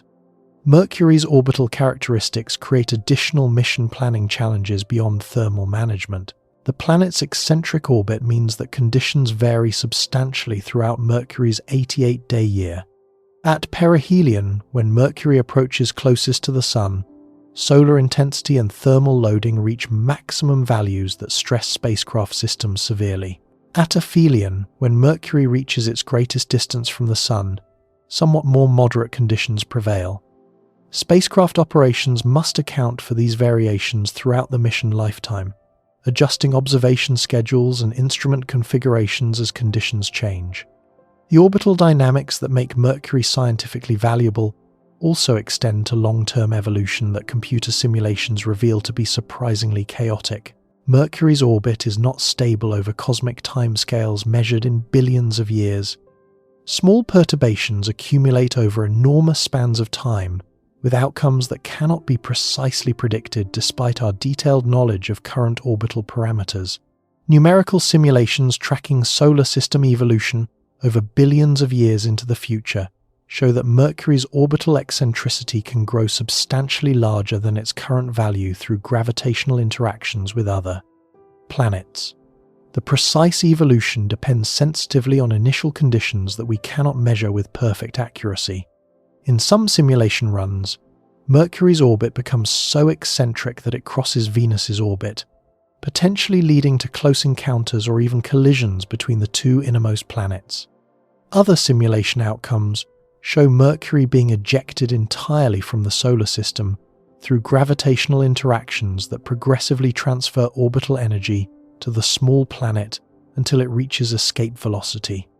Still, other runs show Mercury falling into the Sun itself as its orbit decays through different sequences of gravitational interactions. Each outcome represents a possible future depending on precise details of current planetary positions and velocities. These dramatic outcomes remain possibilities rather than certainties, because the chaotic nature of the gravitational system means slightly different initial conditions lead to vastly different final states. After billions of years of evolution, the current best estimate suggests Mercury has roughly a 1% chance of experiencing catastrophic orbital instability before the Sun expands into a red giant approximately 5 billion years from now. This probability is small but not negligible over astronomical timescales. The chaos affecting Mercury's orbit can potentially propagate to other planets through gravitational coupling over sufficiently long timescales. A dramatically altered Mercury orbit would perturb Venus through close encounters or resonant interactions. Changed Venus orbit would subsequently perturb Earth. The entire inner solar system could potentially destabilize through cascading gravitational interactions initiated by Mercury's chaotic wandering. The innermost planet participates in complex gravitational dynamics that affect worlds far beyond its immediate neighborhood. Mercury's orbit also serves as a natural laboratory for studying fundamental physics beyond gravitational dynamics. The planet enables tests of the equivalence principle, the foundation of general relativity stating that gravitational mass equals inertial mass for all forms of matter. Different compositions of matter should fall at identical rates in a gravitational field if the equivalence principle holds exactly regardless of what the falling objects are made of. Mercury's iron-rich composition differs substantially from Earth's silicate-rich composition. Both planets fall freely in the Sun's gravitational field as they orbit. Comparing the gravitational acceleration of Mercury and Earth toward the Sun tests whether composition affects gravitational response at levels that might reveal deviations from general relativity or suggest new physics beyond Einstein's theory. Current measurements based on planetary ranging using radar and spacecraft tracking show no deviation from the equivalence principle at precisions exceeding 1 part in 10 billion. Mercury and Earth fall toward the Sun at identical rates within measurement uncertainties despite their dramatically different internal compositions. This null result confirms a fundamental prediction of general relativity while providing stringent constraints on alternative theories that predict composition-dependent gravitational effects. Some theoretical frameworks attempting to unify gravity with quantum mechanics predict tiny violations of the equivalence principle at levels beyond current detection capabilities. Mercury's orbit provides one of the most sensitive tests for such violations available anywhere in the solar system. Future improvements in measurement precision may either detect subtle deviations revealing new physics or push the constraints even tighter, further confirming Einstein's century-old theory. The orbit that proved Einstein right continues yielding scientific discoveries and enabling fundamental physics tests more than a century after that initial triumph. Every spacecraft that navigates to Mercury follows a path shaped by the same relativistic physics that Einstein's equations describe. Every precision measurement of Mercury's position further confirms or constrains our understanding of gravity. The planet that served as the first test of general relativity remains an active gravitational laboratory for testing theories of ever-increasing precision and sophistication. Mercury waited in its swift orbit for centuries while humans puzzled over its anomalous precession and searched fruitlessly for phantom planets to explain the discrepancy. The true explanation required revolutionary new understanding of space, time, and gravity that transformed physics completely. Today, Mercury continues revealing secrets about the nature of the universe to those with instruments precise enough to measure and theories sophisticated enough to interpret what the measurements mean. Water ice exists on the hottest planet in our solar system. This statement sounds like a contradiction designed to confuse rather than inform. How could frozen water survive on a world where noon temperatures exceed the melting point of lead? How could ice persist for billions of years on a planet bombarded by solar radiation 7 times more intense than Earth receives? How could the substance most associated with cold and life find refuge on a world that represents the very definition of hostile desolation? The answer reveals that Mercury harbours environments far more complex than its hellish reputation suggests, and these hidden frozen reservoirs carry implications that extend far beyond one small planet orbiting close to our Sun. The floors of craters near Mercury's north and south poles never see sunlight. Not for a day, not for a year, not for 1 billion years. The planet's rotational axis tilts less than 1 degree relative to its orbital plane, the smallest axial tilt of any planet in our solar system. This nearly perpendicular orientation means the Sun never climbs high above the horizon, as seen from polar regions regardless of where Mercury sits in its orbit. Crater rims cast permanent shadows over their interiors at high latitudes, creating zones of eternal darkness on a world otherwise defined by brutal solar exposure and temperature extremes that span hundreds of degrees. The geometry that creates these permanent shadows is elegantly simple yet profound in its consequences. A crater rim rises above the surrounding terrain like the walls of a bowl. Sunlight arriving at a shallow angle cannot reach the bottom of a sufficiently deep crater if the rim blocks the incoming rays. On Earth, the Sun's position in the sky changes dramatically with the seasons because our planet's axis tilts 23 degrees relative to its orbital plane. Summer brings the midnight sun to polar regions while winter brings months of perpetual darkness. The Sun rises higher and lower in the sky throughout the year, illuminating crater floors from different angles during different seasons.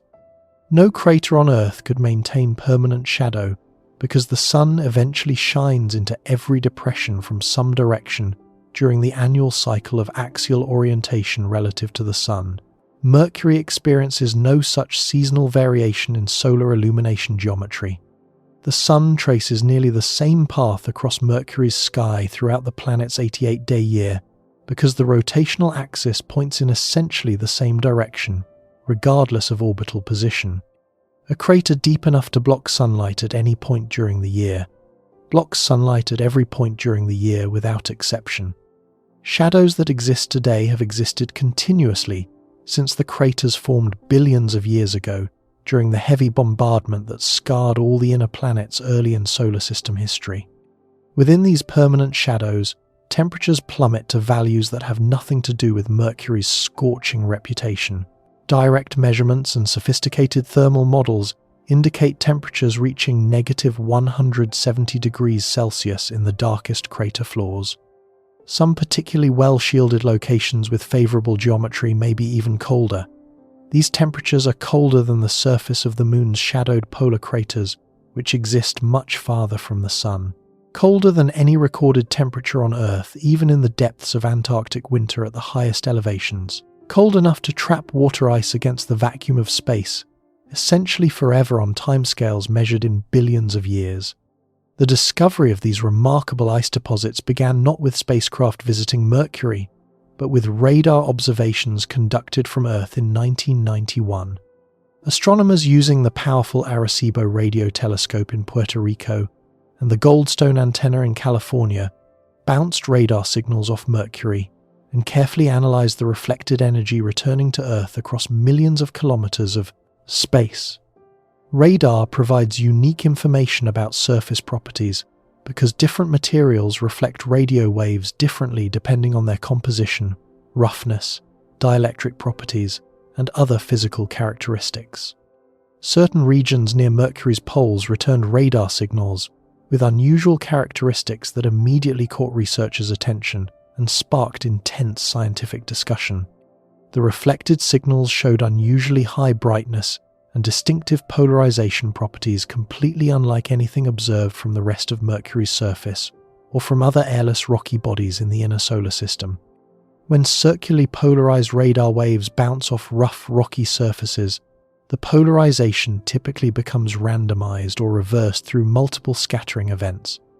But the polar regions return signals with the same circular polarization as the transmitted beam, a signature characteristic of relatively pure water ice and very few other natural materials known to planetary science.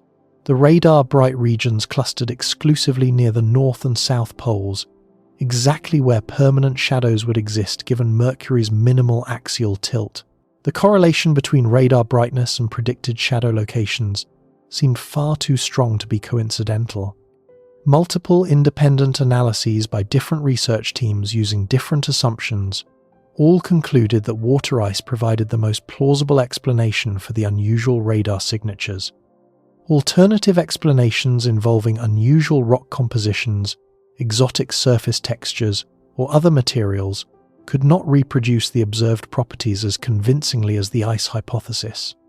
The identification seemed impossible at first, consideration and generated considerable skepticism in parts of the scientific community.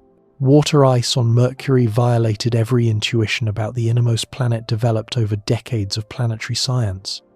Surely any water delivered to Mercury by comets or asteroids would have evaporated instantly under the intense solar radiation that dominates this world. Surely the extreme daytime temperatures reaching over 400 degrees Celsius would have cooked away any frozen volatiles within geological moments of their arrival. Surely Mercury represented the very last place in the entire solar system where anyone would expect to find significant quantities of frozen water persisting over billions of years.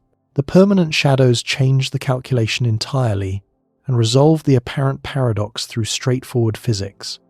Mercury's proximity to the Sun creates extreme daytime temperatures precisely because the surface directly absorbs intense solar radiation without atmospheric filtering or heat redistribution. Remove that direct illumination entirely, and the thermal situation transforms completely into something almost unrecognizable as the same planet. A surface in permanent shadow receives no solar heating whatsoever. Zero direct sunlight means zero direct thermal input from the overwhelming energy source that dominates Mercury's environment. The only heat reaching such surfaces comes from scattered light reflected off nearby illuminated terrain, thermal radiation from warm surrounding surfaces, and the feeble warmth of the cosmic microwave background radiation left over from the Big Bang. These secondary heat sources provide only tiny amounts of energy compared to direct sunlight striking nearby illuminated areas. A shadowed surface radiates thermal energy into the cold vacuum of space, far faster than these weak secondary sources can replenish the lost heat. The temperature drops to values determined by this energy balance rather than by proximity to the Sun. The physics of thermal radiation ensures that permanently shadowed surfaces on Mercury reach temperatures comparable to those found in the outer solar system, despite Mercury's location in the innermost region of planetary space. Temperature depends on energy balance between incoming and outgoing radiation, not simply on distance from the Sun. A surface receiving no direct sunlight and radiating freely into space will be cold regardless of how close the Sun happens to be to nearby illuminated terrain. Mercury's polar shadows provide natural refrigerators maintained at cryogenic temperatures within sight of the most intense solar radiation in the entire planetary system. The Messenger spacecraft confirmed the radar identifications through multiple independent measurement techniques that left essentially no scientific doubt about the presence of water ice in Mercury's polar cold traps. The spacecraft's neutron spectrometer detected elevated hydrogen concentrations in polar regions consistent with water ice, present either at the surface or buried beneath thin layers of other material. Hydrogen atoms moderate the energy of neutrons emitted when cosmic rays strike surface materials, and the distinctive signature of hydrogen-rich material appeared exactly where radar observations and thermal modeling predicted ice should exist based on shadow geometry. Laser altimeter measurements from MESSENGER mapped crater depths and rim heights across Mercury's polar regions with precision sufficient to model shadow patterns throughout the entire Mercurian year, accounting for the planet's orbital eccentricity and slight axial tilt. These detailed topographic data confirmed that permanently shadowed areas coincided precisely with the radar-bright deposits identified from Earth-based observations years earlier. Every major radar-bright region corresponded to a location where the topographic modeling predicted continuous shadow throughout the orbit. The spatial correlation was essentially perfect within measurement uncertainties. Reflectance measurements at extreme viewing angles detected bright material in some shadowed regions where fortunate spacecraft geometry permitted observation despite the challenging illumination conditions inherent to imaging surfaces in permanent darkness. Some deposits showed high reflectance, consistent with exposed surface ice that had accumulated relatively recently or remained unburied by other materials. Others showed surprisingly low reflectance despite strong neutron evidence for hydrogen enrichment beneath the surface, suggesting ice buried beneath thin layers of darker material that masked the bright ice signature in visible wavelengths while remaining transparent to the neutron detection technique. The correlation between permanent shadow and ice deposits proved overwhelming when all the diverse evidence was assembled into a coherent picture. The ice exists precisely where physics says it could survive and nowhere else on the entire planet.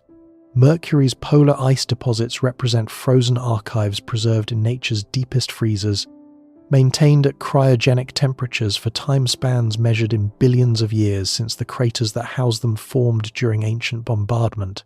Current best estimates based on radar reflectivity measurements, neutron spectrometer data, and thermal modeling suggest Mercury's polar regions contain somewhere between 100 billion and 1 trillion kilograms of frozen water. This quantity sounds enormous expressed in everyday human terms, but for planetary perspective it would form a layer only a few meters thick spread across the shadowed crater floors where it resides. It represents far less water than even a modest lake on Earth contains. The significance of Mercury's ice lies not in its quantity but in its mere existence, and what that existence reveals about processes operating throughout the inner solar system over billions of years of cosmic history. This water did not form on Mercury through any geological process native to the planet.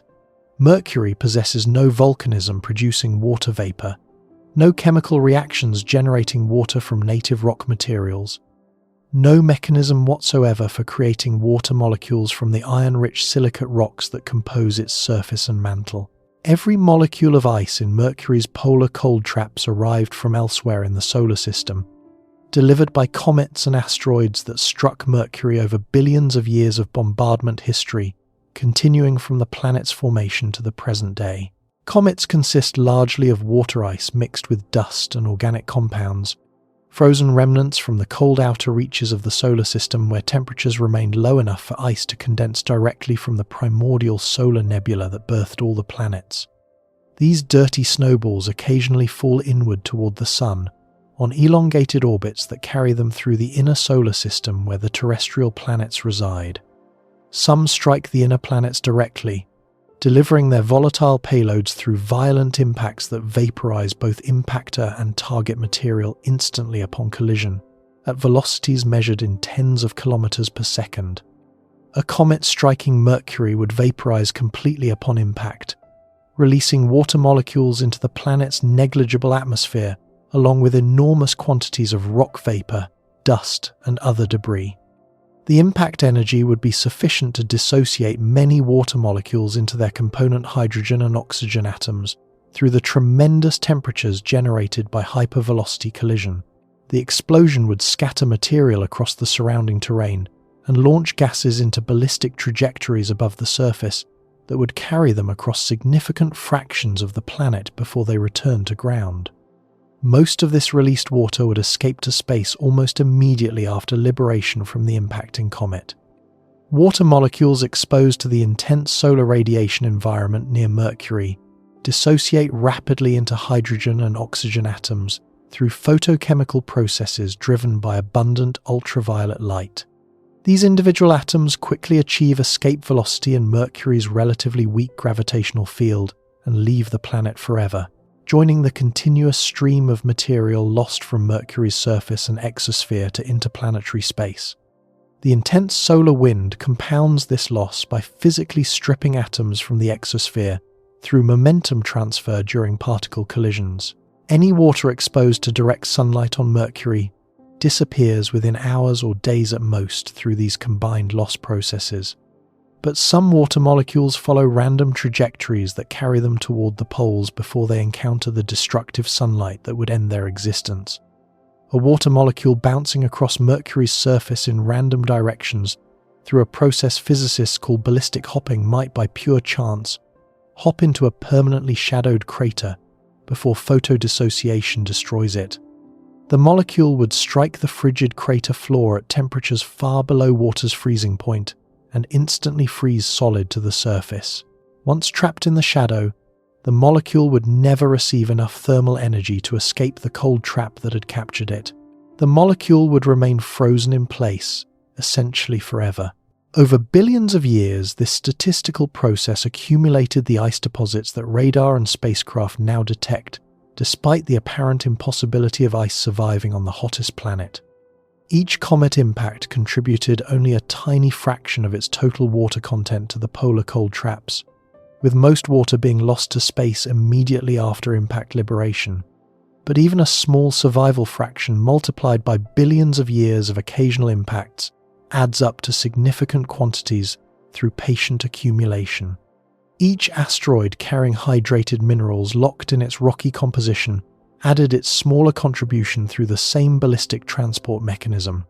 Layer by layer, molecule by molecule, the ice grew over timescales exceeding the entire history of complex life on Earth by factors of 10 or more. The ice preservation requires temperatures below approximately 110 Kelvin, about negative 160 degrees Celsius, to remain stable against sublimation loss over geological timescales. Above this threshold temperature, water ice sublimates directly into vapor at rates that would deplete even substantial deposits over mere millions of years, even in complete darkness without any direct solar illumination. The sublimation rate increases exponentially with temperature, so even modest warming above the stability threshold dramatically accelerates ice loss. Mercury's permanently shadowed craters maintain temperatures well below this critical stability threshold, ensuring ice survival over cosmological timescales measured in billions of years since deposition. Some polar deposits show bright surfaces visible in scattered light during spacecraft observations at extreme viewing geometries. These bright regions likely represent water ice exposed directly at the surface, where it has accumulated relatively recently in geological terms, or where thin protective surface layers have been removed by ongoing micrometeorite, bombardment, or other processes. Other deposits appear quite dark despite strong neutron spectrometer evidence for substantial hydrogen enrichment beneath the surface. Scientists interpret this difference as reflecting whether ice lies exposed at the surface or buried beneath thin lag deposits of darker material accumulated over time. The darker surface deposits likely result from organic compounds intimately mixed with the ice during its original delivery by comets. Comets contain significant mass fractions of carbon-rich molecules alongside their dominant water ice component, complex organic compounds that give cometary nuclei their characteristically dark appearance when observed by spacecraft during close flybys.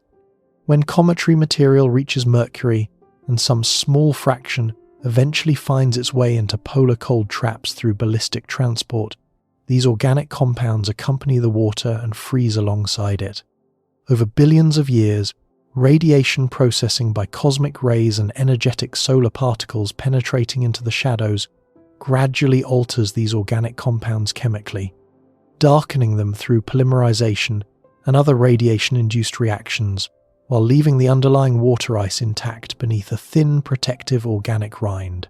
MESSENGER detected strong evidence for this organic surface layer through reflectance measurements at multiple wavelengths spanning the instrument capabilities.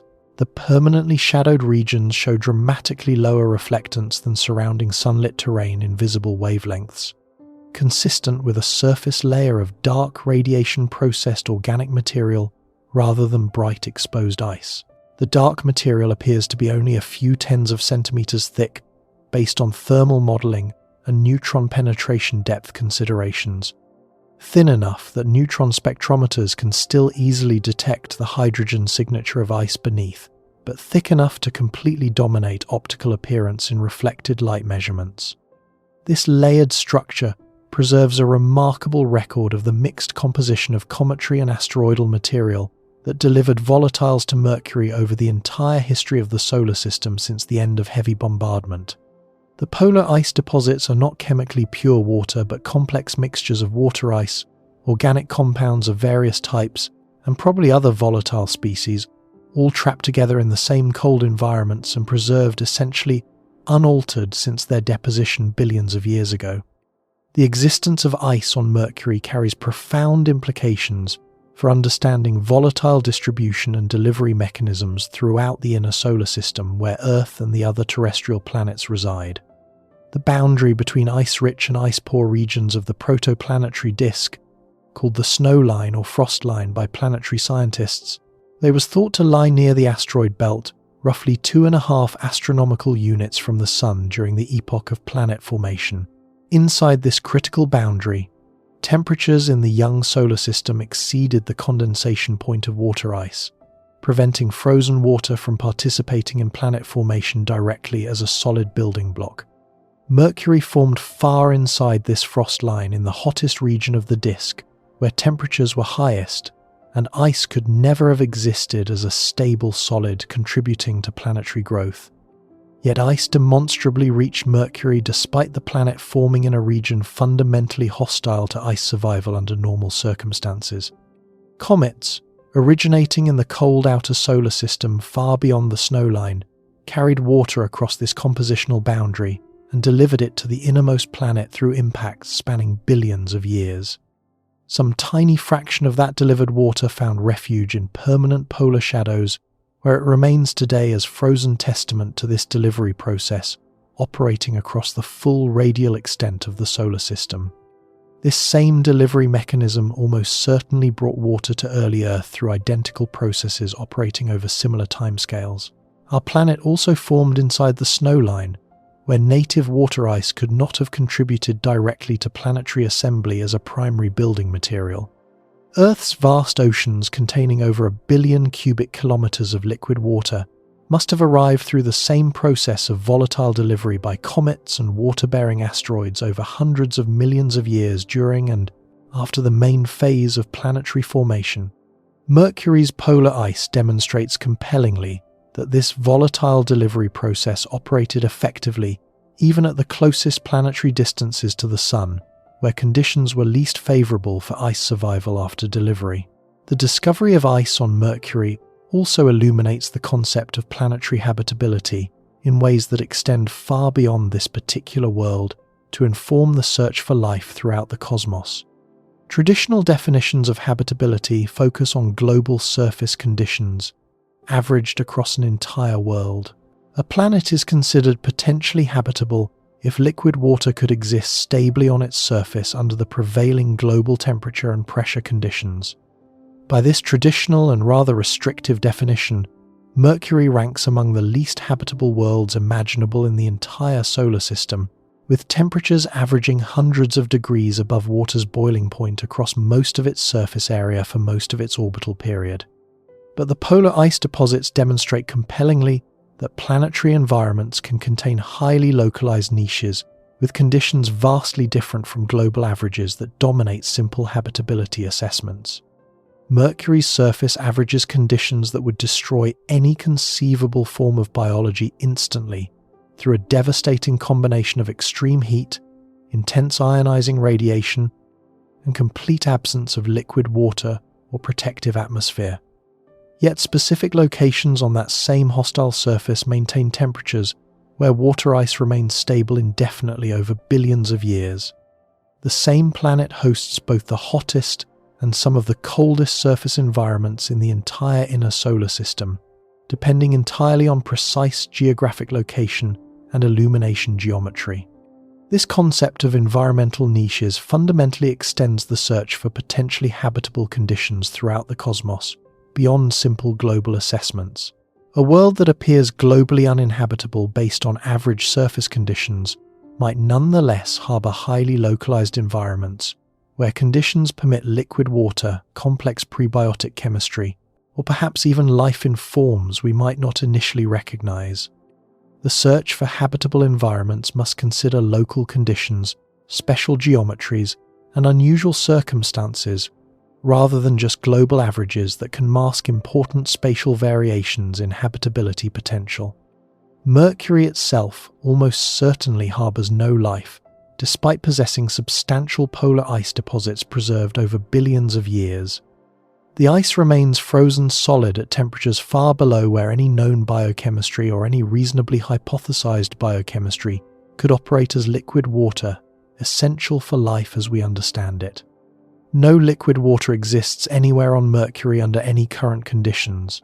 The polar cold traps are simply too cold for any conceivable biology based on aqueous chemistry, preserved in a sterile deep freeze that maintains conditions hostile to life, even while preserving the water molecule that life elsewhere requires as its essential solvent.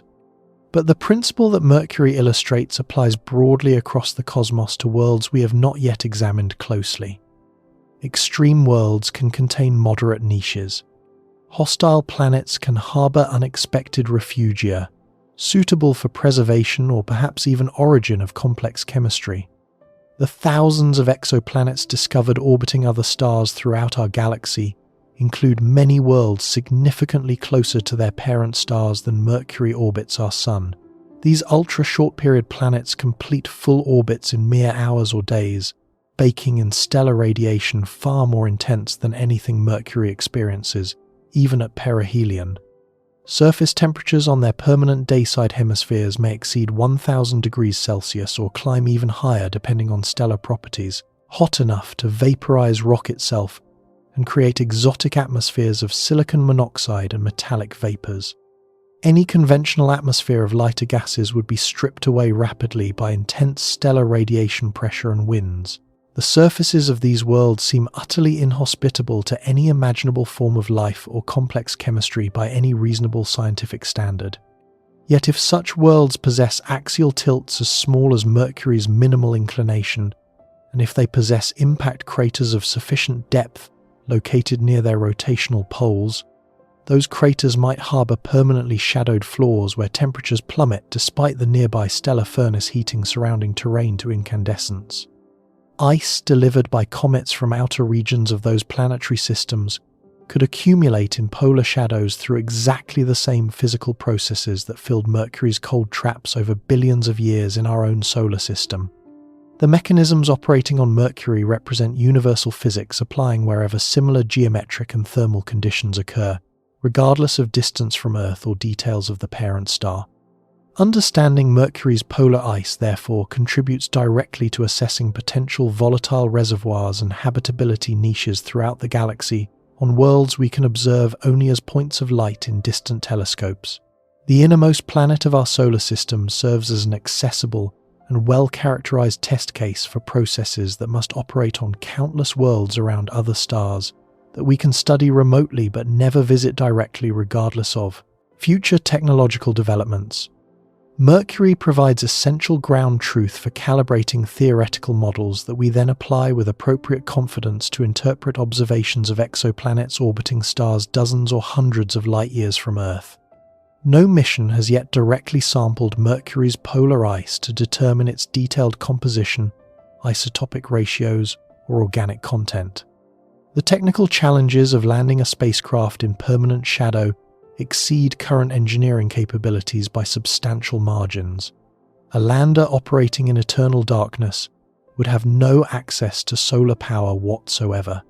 The solar panels that work excellently in Mercury's intense equatorial sunlight would be completely useless in the permanent night of polar crater floors. Such a mission would require nuclear power sources producing electricity from radioactive decay without requiring any sunlight input. Thermal control for a polar shadow lander presents challenges that seem paradoxical for a world famous for extreme heat.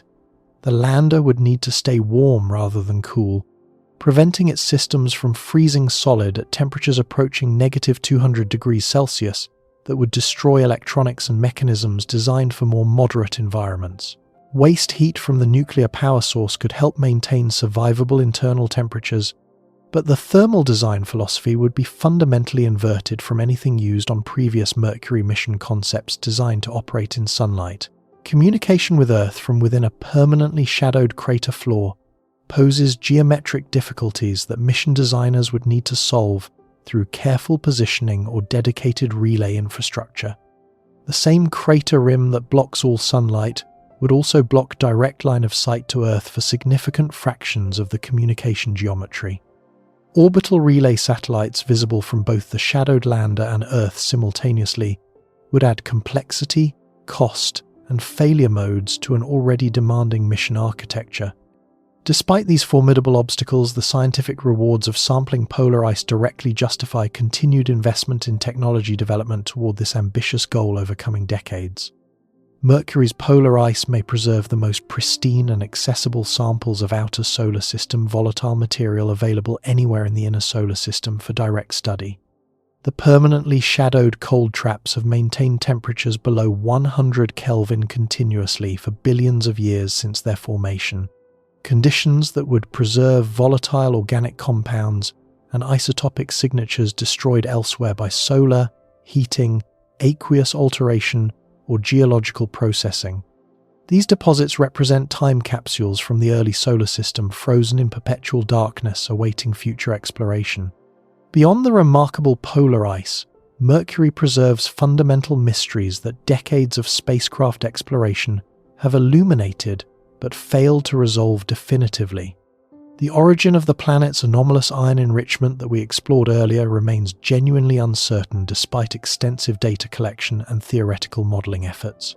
The mechanism generating Mercury's impossible magnetic field continues to puzzle researchers who cannot easily reconcile its existence with thermal evolution models for small planetary bodies.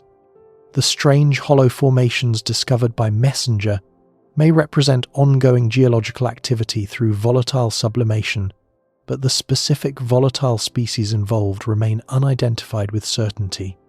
Bepi Colombo will arrive at Mercury in late 2025, carrying instrument suites substantially more capable than MESSENGER deployed. These new observations may resolve long-standing questions about Mercury's formation history, interior structure, magnetic field generation, and surface evolution, while the improved data may reveal additional complications requiring entirely new theoretical frameworks not yet conceived. The history of Mercury exploration suggests that each answer generates multiple new questions in an expanding frontier of scientific inquiry. Future exploration concepts extend beyond orbital observation towards surface investigations that would transform Mercury science fundamentally. Landers could directly sample surface materials with analytical precision impossible from orbit. Seismometers could detect Mercury's ongoing tectonic activity and reveal detailed interior structure through seismic wave propagation analysis. Heat flow measurements could constrain thermal evolution models that struggle to explain magnetic field persistence and recent geological activity. Sample return from Mercury would revolutionize understanding of the innermost planet more dramatically than any other conceivable mission type, but faces engineering challenges exceeding anything previously accomplished in solar system. Exploration history. The scientific returns would be extraordinary. Laboratory analysis of Mercury samples would reveal formation conditions, volatile inventories, and geological history with precision impossible through any robotic measurement, however sophisticated. Mercury waited in scientific obscurity for centuries, while attention focused on more accessible and superficially more interesting targets elsewhere in the solar system. The spacecraft that finally reached this neglected world found something far more complex and scientifically valuable than anyone anticipated during the long decades of inattention. An iron heart too large for any formation model to explain easily. A magnetic field persisting billions of years after thermal models predict it should have died completely. Ice surviving in the most improbable location imaginable, as testament to volatile delivery processes that brought water to all the inner planets, including our own. The most extreme planet you never thought about has been hiding in plain sight throughout human history, waiting for our species to develop the technology and scientific determination to investigate properly despite every obstacle. What we found there overturned comfortable assumptions and revealed complexity that will occupy scientific investigation for decades and generations to come. Mercury demonstrates that the universe rewards curiosity about unlikely places, with discoveries available nowhere else. The innermost planet has delivered its message across the ages to anyone willing to receive it. That message concerns the infinite capacity of nature to surprise those who examine closely what others too easily dismiss as familiar, hostile, or uninteresting. Mercury has no shortage of remaining secrets for those willing to continue looking where others never thought to search.